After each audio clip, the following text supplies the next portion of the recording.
Good afternoon, dear student.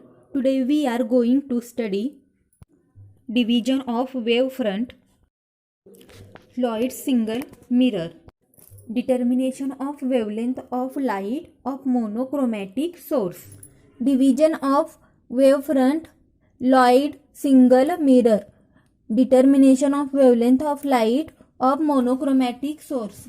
Lloyd's single mirror is a plane mirror about 5 cm wide and 20 cm long, with its front face polished and the back surface blackened to avoid multiple reflection.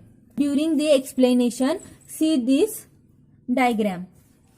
A narrow slit S1 illuminated with light from a monochromatic source like sodium lamp produces a cylindrical wavefront which is reflected from the mirror to produce a virtual image S2 of S1. Here S1 and S2 act as coherent source. Interference of direct and reflected light in the overlapping region EF. Here, this region is overlapping region. Produce a interference fringes. Produce here interference fringes. Here point O and point O dash are equidistant from source S1 and S2. Therefore, central fringes at O dash correspond to the zero path difference is expected to be bright fringes. Here path difference is 0 as well as we get the bright fringe. But in fact it is dark,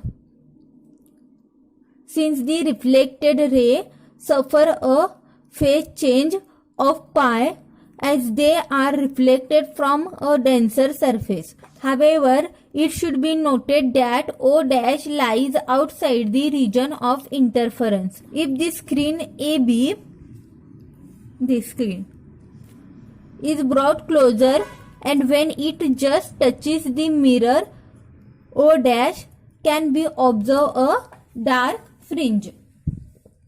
For the observation of distinct clear fringes, S1 and S2 must be very close to each other.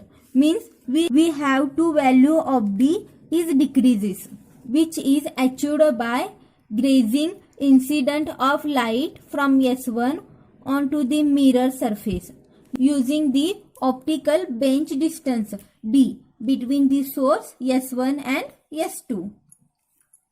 The screen eyepiece attached with the micrometer calibrated to reach the position of crosswire, which is measured in a meter.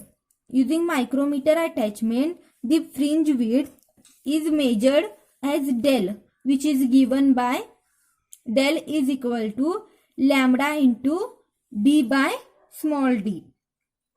Measuring d, small d and del, the wavelength lambda can be determined.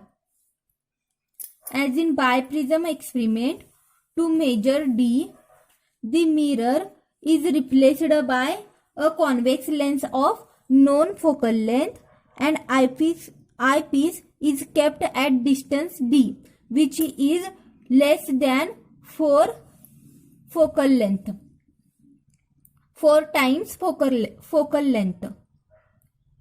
Then, by adjusting the position of lens, clear, magnified and diminished real image of S1 and S2 are obtained, and the distance between magnified and diminished image are measured as D1 and D2. Therefore, D is equal to root of D1 into D2.